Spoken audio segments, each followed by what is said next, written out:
Under the Crimson Nebula, we became our own gods. The ship shuddered as it passed through the edge of the Crimson Nebula. Its tendrils of red and violet light stretched across space like a living river. The crew had long stopped fearing the unknown. Fear had no place among those who had left Earth behind. Captain Liora stood on the observation deck, her eyes reflecting the nebula's glow. The crew called her fearless, but inside, she felt the weight of every decision she had ever made. They were no longer explorers. They were architects of a destiny humanity had only dreamed of. "Report," she said, turning to her first officer, Mara. "We are approaching the central anomaly," Mara replied, her voice steady. "Sensors show fluctuations in time and space. Energy levels are off the charts." The crew knew what it meant. The Crimson Nebula was not just a cloud of gas and dust. It was alive, or at least, it responded as if it were. Ships that had passed through before either never returned or came back changed, their crews whispering of visions and impossible power. Lyra's mind wandered. What did it mean to become gods? Could mortals command the fabric of existence? Or would the nebula simply consume them, leaving nothing but echoes? The first ripple hit the hull. The lights flickered, and the gravity field hummed as if alive. Crew members gripped railings. Lyra's heart pounded. Then came the visions. They were not dreams, not illusions. They were memories of worlds that could have been, lives that had never existed, and powers that were unimaginable. Liora saw herself standing on the edge of a planet she had never known, shaping oceans, raising mountains with a thought. She was both terrified and exhilarated. We are changing," whispered Kale, the ship's engineer. His voice trembled. "I can feel it, inside me." "No," Liora said, trying to anchor herself. "We are not losing ourselves. We are evolving." The nebula pulsed in answer, a heartbeat that resonated with the ship's hull. In that moment, each crew member understood that their fate was no longer tied to the fragile rules of biology or physics. Outside, the stars stretched and twisted. Space itself seemed to bend toward them, welcoming or warning. Lyora raised her hand, almost unconsciously, and the light of the nebula responded. A wave of crimson energy flowed around her fingers. It was beautiful. It was terrifying. And it was just the beginning. The Crimson Nebula was no longer just outside the ship. It had seeped into every corridor, every room, every mind. Crew members wandered with distant eyes, touching surfaces and seeing them bloom with impossible shapes. It was as if the nebula had unlocked something dormant inside them. Kale stood at the engine core, where the hum of energy was almost deafening. Sparks of crimson light danced across the machinery, reflecting in his eyes. He could feel the ship responding to his thoughts, bending and reshaping itself as though it were alive. "Kale." Lyra's voice called through the intercom. "Are you okay?" He turned slowly, his expression a mixture of awe and fear. I understand. I can feel the currents of the nebula. It's like it's speaking to me." Lyra frowned. "Speaking?" "Kale, we have to stay focused. We can't let it change us entirely." Kale's lips twitched. "Change us?" "Captain, it already has. Don't you feel it? Everything we knew is nothing compared to this." Meanwhile, Mara was walking the observation deck. She traced patterns in the air, and the nebula followed, forming shapes and symbols that no human hand could ever carve. "It's beautiful," she whispered. "And it's ours. All of it." Lyra approached her, placing a hand on her shoulder. "We are not gods yet, Mara. This is just a taste. We need to understand what this power demands before we let it take us." But understanding seemed impossible. The nebula pulsed faster, almost impatiently. It revealed glimpses of other possibilities, realities where humanity had conquered entire galaxies, and others where it had destroyed itself. Each vision left the crew breathless, their minds trembling under the weight of infinity. Then the first argument broke out. "You're holding back," Kale accused, his voice sharp. "We can become gods. Why are you afraid of what we are?" Lyra's eyes narrowed. "Because power without wisdom is destruction, Kale. Do you want to risk everything we've survived just for curiosity?" Kale shook his head, crimson light flickering across his skin like fire. "No, Lyra. I want to see. I want to know what it means to be more than human." Mara stepped between them, her eyes glowing faintly. "We are more than human now. The nebula, it chooses. It gives, and it takes. We can't ignore it. The ship vibrated again, a deep, resonant hum that made every bone in their bodies thrum. Liora clenched her fists. Then we must proceed carefully. Every step, every choice, it matters. We are at the edge of creation itself. For a moment, silence fell. The only sound was the nebula's pulse, slow and steady like a heartbeat. The crew knew that whatever they decided next would shape their destiny forever. And then the nebula shifted. A part of it coalesced into a form, something alive, intelligent, something that watched them from the void. Eyes of red light pierced the observation deck, and the crew felt its presence in their minds. "We are not alone," Liora whispered. The nebula's form spoke, not with words, but with thought. "Welcome. You have awakened. Now, choose. Will you be my children, or my equals?" Liora swallowed hard. She could feel the weight of the choice pressing on her mind. To accept the nebula's guidance would be to surrender control, but to reject it could mean annihilation. Mara's voice was soft but firm. "We don't need it. We can become our own gods. Together." Kale's gaze burned with intensity. "Then let's see what we can do." The nebula pulsed faster, as if laughing, or perhaps applauding. The crew knew, in that moment, that their journey was no longer about survival. It was about transformation, and the universe would never look at them the same way again. And somewhere deep inside, Liora felt the first stirrings of divinity, a spark that both terrified and awed her. The Crimson Nebula had begun its true test. The ship floated through the heart of the Crimson Nebula, its hull bathed in pulsating crimson and violet light. Liora walked slowly along the corridor, aware of the hum in the air, a resonance that seemed to echo her every heartbeat. The nebula had changed them all. Every crew member carried a fragment of its power, and every fragment brought both wonder and danger. Kale stood near the engine core, eyes closed, his hands raised. The engines had responded to his thoughts, twisting and bending as if the ship itself were clay. Sparks of red energy licked across the walls. "It's incredible," he murmured. "I can feel the structure of reality. I can move it." Liora approached cautiously. "Kale, be careful. You don't know the limits. One wrong thought and—" He opened his eyes, filled with that strange crimson light. "Limits are for mortals, Liora. We're no longer bound by them. We are the architects now. We can remake the stars if we wish." Mara watched from the observation deck, tracing patterns in the nebula outside. Each motion sent waves of energy cascading through the ship. "It's beautiful," she whispered. "And it listens. The nebula, it answers." "Answers?" Liora asked. "Or it mimics what we want to see." Mara turned to her, eyes wide. "No. It's alive. It reacts to intent, to thought, to desire." Liora shivered.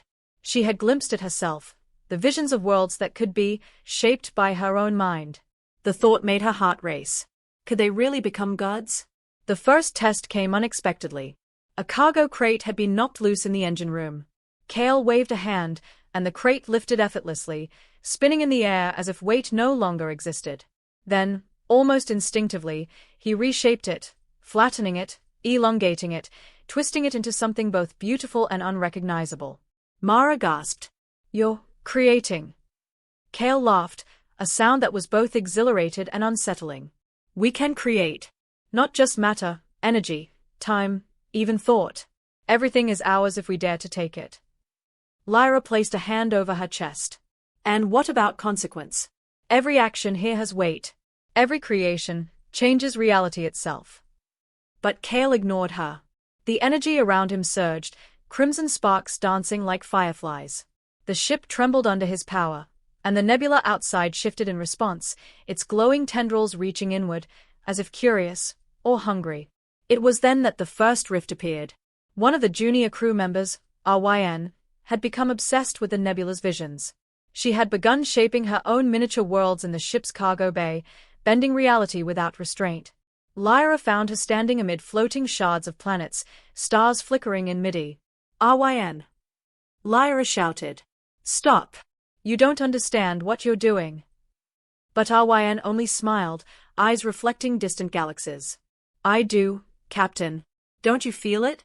Don't you see what we can be?" Lyra's stomach tightened. The nebula pulsed violently, almost angrily, as if feeding on Ryn's ambition. This is dangerous. You could destroy the ship, or worse, yourselves. But Ryn's laughter echoed through the corridor, and the floating fragments of her creation twisted violently. For a moment, the ship shuddered as reality itself bent and splintered around her experiments. Kale stepped forward, eyes glowing brighter. Let me help her. We can control it together. Liora's hands trembled. She wanted to stop them, to keep her crew grounded, but a part of her knew it was too late. The nebula had already chosen them. Choice was only an illusion now. The ship stabilized, but barely. Liora looked out at the Crimson Nebula and felt its silent judgment. The nebula didn't speak in words, yet it was clear. Power was a gift, but it demanded responsibility. And among her crew, some were ready to embrace it, while others were teetering on the edge of chaos. That night, in the observation deck, Liora stared into the nebula. She felt it whispering to her mind, "You can shape worlds, but will you remain human while doing so?" She didn't have an answer. And somewhere deep inside the nebula, something older than time itself stirred. Watching. Waiting. The first step toward godhood had been taken. But the real trial, the one that would decide who they truly were, was only beginning. The ship floated like a fragile crystal through the Crimson Nebula, its hull glowing faintly under the nebula's pulsating light. What had once been a crew of explorers was now a group of beings on the edge of godhood. But with power came tension. Kale moved through the corridors with confidence, almost arrogance. He reshaped walls and corridors as if the ship were his own canvas. The engines hummed to his thoughts, energy flowing in impossible patterns. "Look," he said to Ryn, "we can bend reality. There is no limit." Ryn laughed, floating in a miniature orbit she had created around herself, a fragment of a star suspended midair. "No limits," she repeated. "Why follow rules anymore?" Liora watched them from the observation deck, her face pale under the crimson glow. Her hands trembled slightly. Because without limits, we risk losing everything. Our minds, our humanity. The nebula doesn't just give power, it tests character. Mara joined her, her expression a mix of awe and fear. "Some of us already failed that test." Liora nodded. "Yes.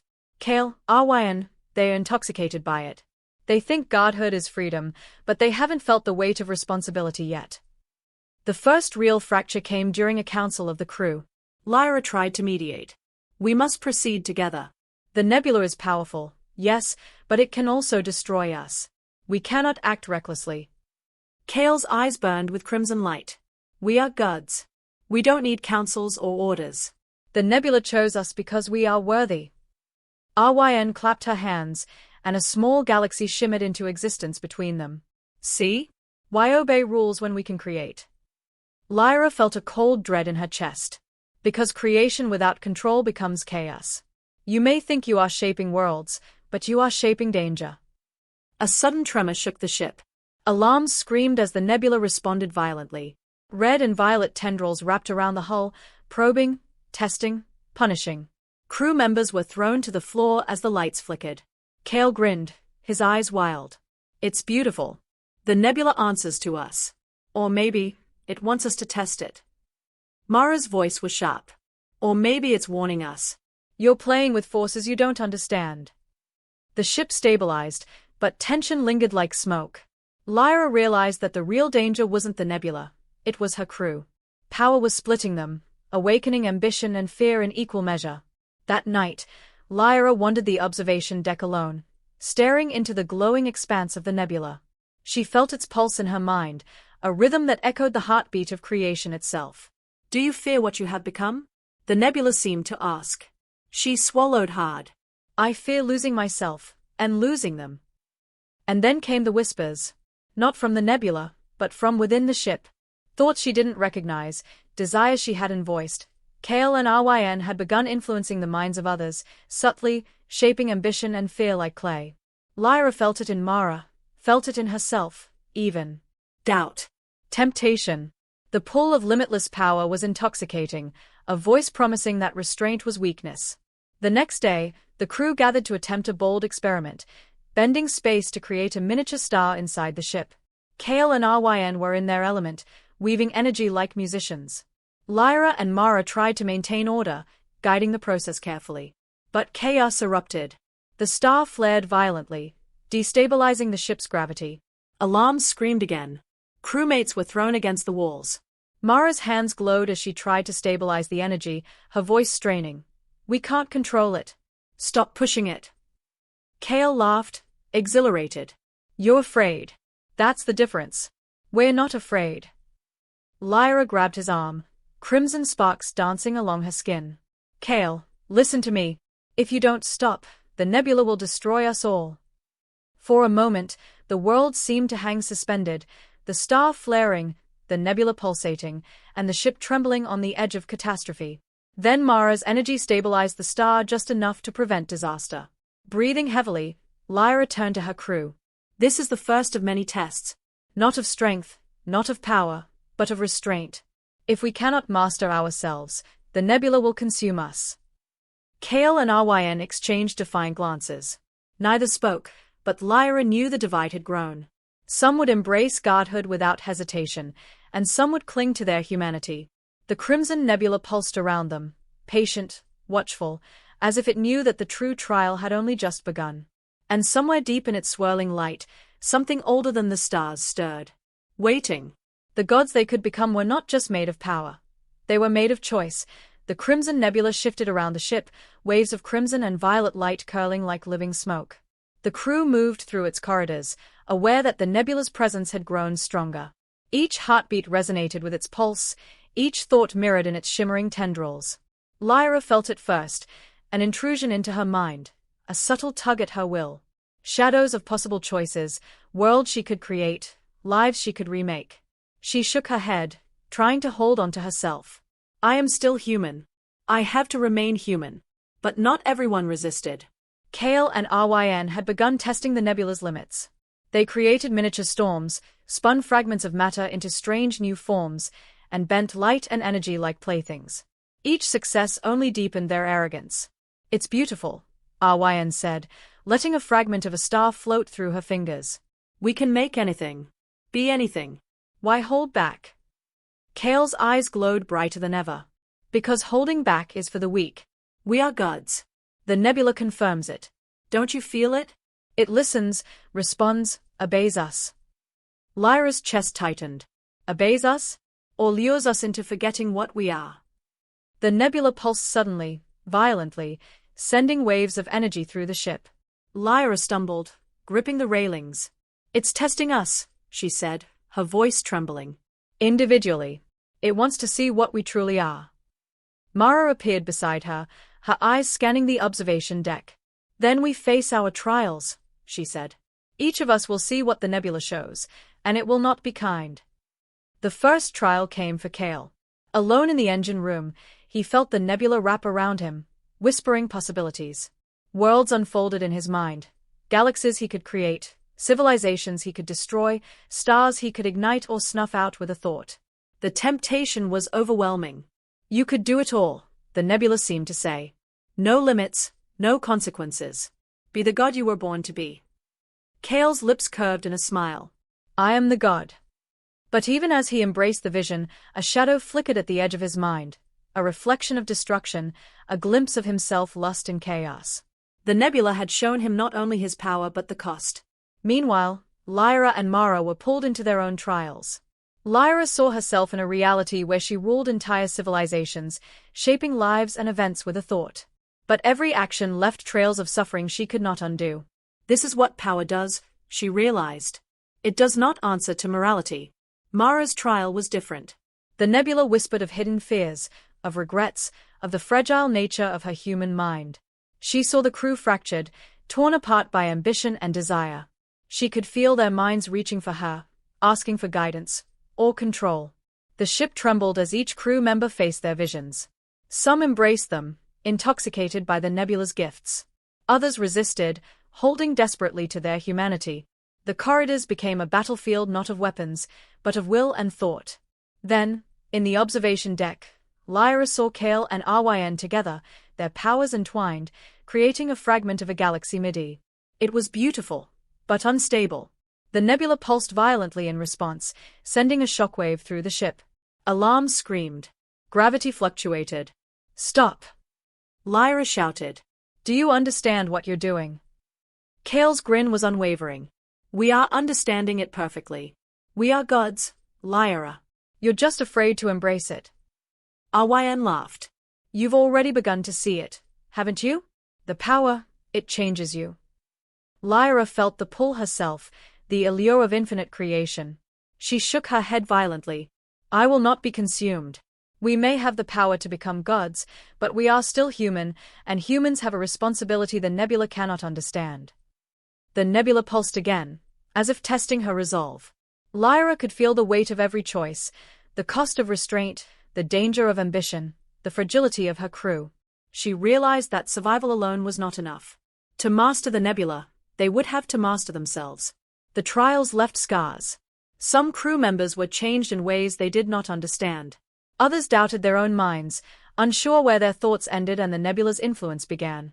And yet, through the chaos, one truth became clear. The Crimson Nebula did not simply give power. It demanded understanding, judgment, and choice. Only those who could face their own desires, their own fears, would survive what was coming next. Liora took a deep breath and looked at her crew. We've crossed the first threshold, she said. But the true trial is yet to come. And not all of us will survive it unchanged. Outside, the nebula pulsed, crimson and violet light stretching into infinity. Watching, waiting, judging. The journey toward godhood had begun, but so had the journey toward reckoning. The ship drifted deeper into the Crimson Nebula, its hull glowing faintly in the swirling reds and violets. The energy from the nebula had saturated every corner of the vessel, leaving the crew with a constant awareness of something larger, something alive, shaping them from within. Kale and Ryn moved freely through the corridors, their powers now fully intertwined with the ship. They could reshape walls, create energy, and manipulate space with barely a thought. The ship itself had become an extension of their minds, a playground of godlike creation. Liora watched them, unease gnawing at her. You're pushing it too far, she said quietly to Mara as they observed from the observation deck. The nebula isn't just giving power. It's testing limits. One misstep, and everything we are could be undone. Mara's eyes followed Kale and Ryn as they experimented with floating fragments of matter. They've already gone too far. The nebula is feeding off their ambition, strengthening it, and there's a loan. If we intervene directly, we risk angering it. Lyra's hand hovered over her chest, feeling the pulse of the nebula in her veins. The visions, the possibilities of creation and destruction, were constant now, whispering temptations she barely resisted. We have to find a balance. To survive, we must master ourselves before we master anything else. But balance proved fragile. Kale's latest creation, a miniature star, had grown unstable, cracking the boundaries of reality around it. Space bent unnaturally, time stretched and snapped like a taut string, and the ship's gravity fluctuated violently. Kale! Ryn! Stop! Liora shouted, rushing to the engine room. Kale laughed, eyes bright with crimson energy. Why stop now? Look at it. We're bending reality itself. The nebula wants us to do this. Ryn's smile was wide, almost manic. We're not just humans anymore, Captain. This is what it means to be gods. We can rewrite existence. Liora felt a cold weight in her chest. You're rewriting it recklessly. Every action has a cost. The nebula pulsed violently, and suddenly the ship was enveloped in light. Each crew member experienced visions tailored to their deepest fears and desires. Liora saw herself losing control, consumed by power, watched by civilizations she could never protect. Mara saw entire worlds collapsing under her inaction. Kale saw the ultimate triumph, but at the cost of his friends, his humanity, and even the nebula itself. Ryn saw nothing but creation, but it shimmered with instability, threatening to implode. A shockwave of energy tore through the ship. Liora barely managed to anchor herself. The lights flickered, gravity twisted, and the corridors warped like molten glass. We can't contain it. Mara screamed. It's too much, too powerful. Kale's laughter echoed through the chaos. We are the power. And then the nebula's true voice, thought, not sound, entered Lyora's mind. You cannot survive if you are divided. Unity, control, understanding, or oblivion. Her heart raced.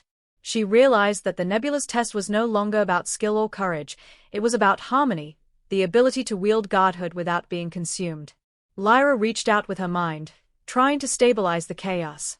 Crimson energy met crimson energy, thoughts intertwining.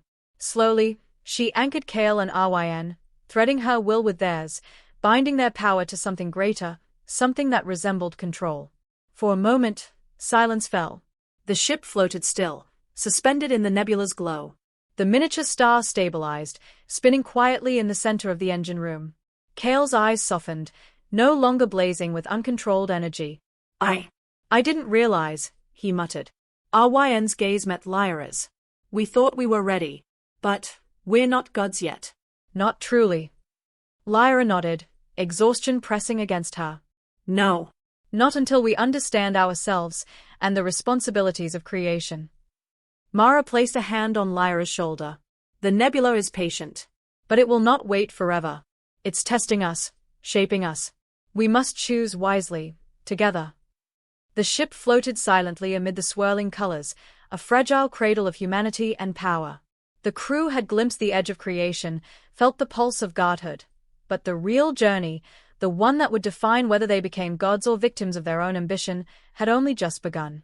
Outside, the Crimson Nebula shimmered, alive, patient, and watching. Waiting for the next step, the Crimson Nebula had grown restless. Its crimson and violet tendrils pulsed more urgently than ever, wrapping around the ship like sentient fingers. Every crew member felt it, not as a presence outside, but as a force within their own minds. Liora stood on the observation deck, staring into the swirling chaos. The nebula had tested them individually, and now it demanded judgment. It sees what we are, she thought. And soon, it will show us what we could become, or what we will destroy. Kale and Ryn were already at the engine core, their hands weaving energy that defied comprehension. Time twisted around their creations, miniature galaxies formed and collapsed in seconds. They laughed, voices echoing unnaturally. We're ready, Kale said, eyes blazing with crimson light. We can take the next step. Nothing can stop us now. Liora shook her head. No. You don't understand. The nebula isn't a tool. It's a test. And it won't let us pass if we aren't united or careful. Mara approached, her eyes wary. The trials were just the beginning. What comes next isn't about power, it's about choice. Every act, every thought, every desire, the nebula will weigh it. And if we fail? She didn't finish. The ship shuddered violently as the nebula pulsed around them. Energy surged through the corridors, twisting reality, bending light, even distorting the crew's perception of time. The first trial of reckoning struck Kale. He saw visions of himself as a god, ruling countless worlds, bending life and matter to his will. But with each vision came consequences. Planets burned, civilizations fell, and the faces of his friends twisted in pain and betrayal. No, he shouted, trying to shape the visions, to control them. But the nebula pushed back. Your ambition blinds you. Control without understanding is destruction. Ryn faced her own reckoning.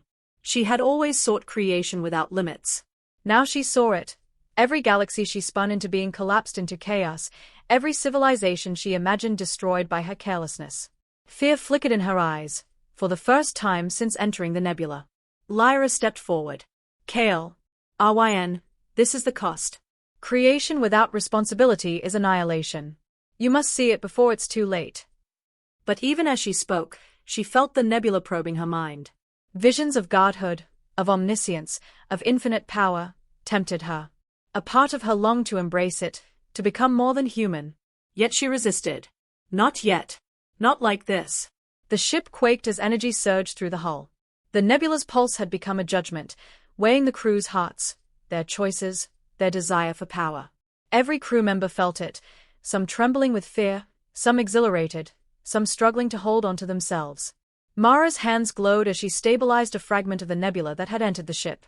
If we don't act together, she said, voice strained, we'll be torn apart. Not just the ship, but reality itself. In that moment, Liora realized what the nebula demanded. Not obedience, not raw power, but harmony. Mastery of the self, empathy for others, understanding the consequences of creation. Godhood without responsibility is nothing. Kale hesitated, the visions of destruction reflecting in his glowing eyes. Ryn faltered, her hands shaking as the miniature galaxies around her twisted into chaotic patterns. Liora reached out, mentally and emotionally, linking her will with theirs. Slowly, deliberately, she guided them, not by force, but by shared understanding. The nebula pulsed, testing her resolve. And then, slowly, the ship stilled. Reality reformed around them. The miniature galaxies stabilized, fragments of energy hummed gently instead of violently, and the crimson glow of the nebula softened around the hull. Kale and Ryn looked at her, exhausted, transformed. We survived it. Kale asked, voice barely audible. For now, Liora replied. But surviving isn't enough. We must understand. Every act of creation carries responsibility. Every thought, every desire, it shapes not just ourselves, but everything around us. Mara nodded. We've passed the first true trial. But the nebula is patient. Its tests will continue. And eventually, we'll be forced to face what it means to be gods completely. Outside, the Crimson Nebula shimmered, alive and eternal. Watching. Waiting. The crew had glimpsed godhood, but they had not yet claimed it.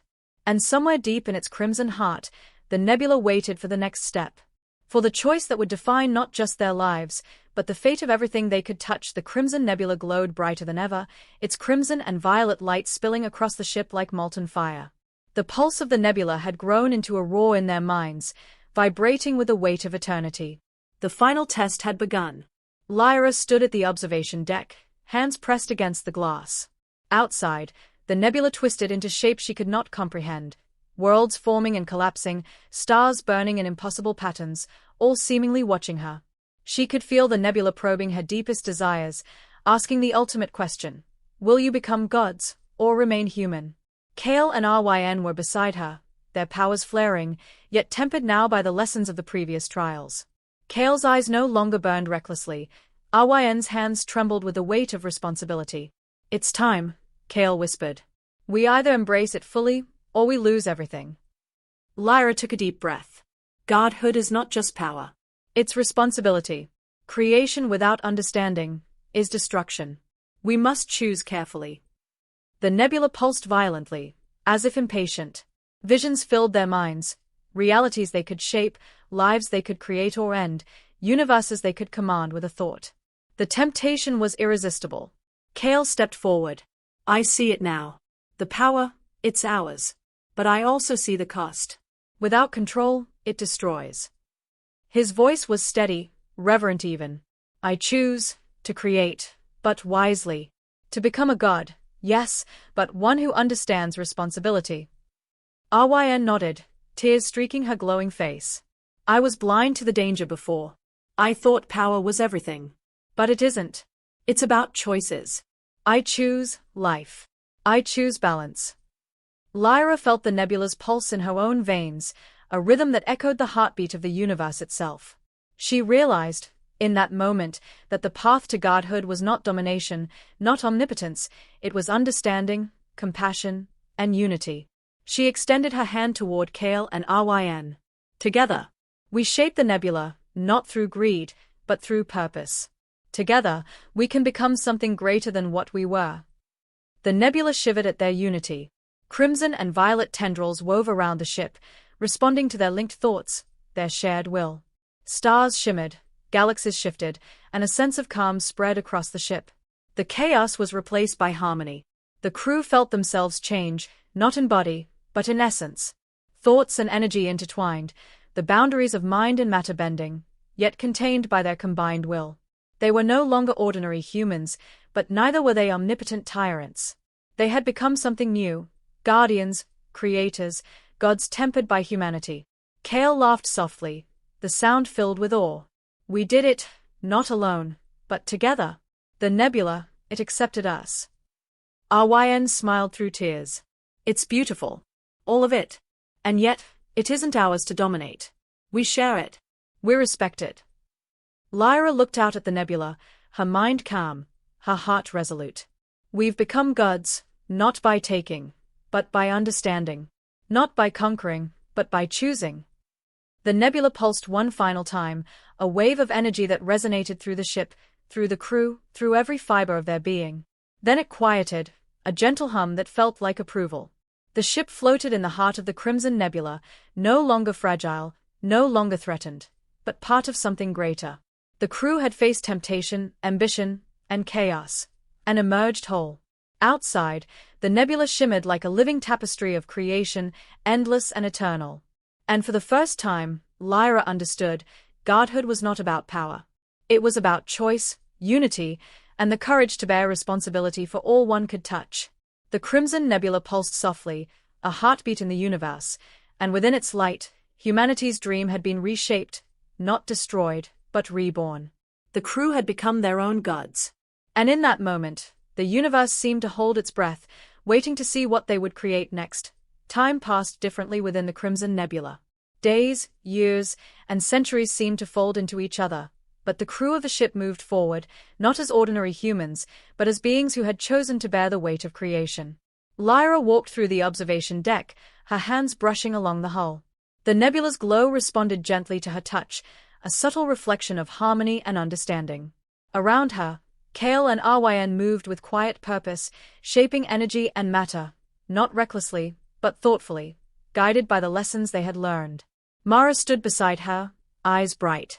We've touched so much, created so much, and yet, the nebula reminds us, it is not ours to control, only to respect. Liora nodded. We became gods, yes, but gods who remember what it is to be human. We are creators, not conquerors. Our power is measured not by what we can destroy, but by what we can protect. The ship floated through the heart of the nebula, now calm and radiant. Stars shimmered around them, and entire fragments of matter responded to their thoughts, but always with balance, never chaos. Every act of creation left a mark, a gift to the universe, a reminder that humanity had survived not by domination, but by choice. Kale smiled, watching a miniature star spin into existence. We've learned the hardest lesson of all, that the greatest power is restraint, the greatest strength is understanding, and the greatest creation is life itself. Arwayan reached out, letting her fingers graze the nebula's tendrils. And yet, even with all this power, there is always more to learn, more to see, more to create. The universe doesn't end here. Liora looked beyond the ship, at the endless crimson and violet light. No, it doesn't. But what we leave behind, every choice, every act, every life we touch, becomes part of something eternal. That is the legacy of gods who remember their humanity. The ship moved onward through the nebula, a fragile vessel of flesh, thought, and energy, guided by minds that had faced temptation, chaos, and the edge of creation, and survived. Somewhere, in the depths of the nebula, the pulse of the universe continued. And in its light, humanity's dream, tempered by responsibility, strengthened by unity, shone brighter than it ever had before. They had become gods. But more importantly, they had become guardians. And in the infinite expanse of the Crimson Nebula, their light would endure.